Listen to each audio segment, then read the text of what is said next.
Of the nearly 12,000 athletes that qualified for the Olympics this year, just 4 of those were transgender or non-binary.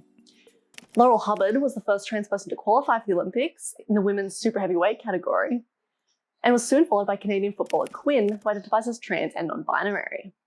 They were the first ever out trans person to win an Olympic medal. They're joined by fellow non-binary skateboarder Alana Smith and trans BMX freestyler Chelsea Wolfe, who was chosen as a reserve on the USA team.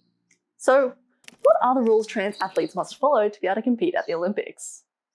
Well, actually, the rules as they stand could change very soon, after the International Olympic Committee announced it was reviewing its criteria for the inclusion of trans athletes and intends to release new guidelines later this year.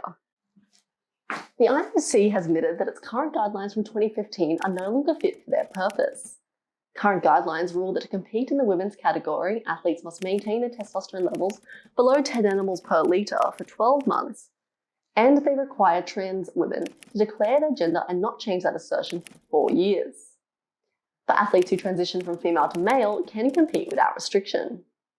So what are the guidelines close to home? Well, last October, 8 Aussie sport federations issued guidelines encouraging the participation of transgender athletes and inclusion at community levels.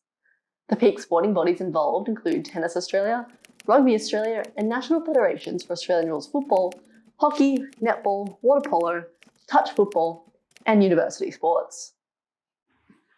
The guidelines differ across various sports, largely dependent on the level of physical contact involved. Tennis Australia discourages officials from questioning athletes about their gender or requesting medical examinations, whereas Rugby Australia requires trans athletes to provide a medical consent form specifying their physical development, skill level, and experience are appropriate for contact-heavy sport. Policies are likely to continue to evolve to keep up with the latest research as well. Brianna, Hatch News.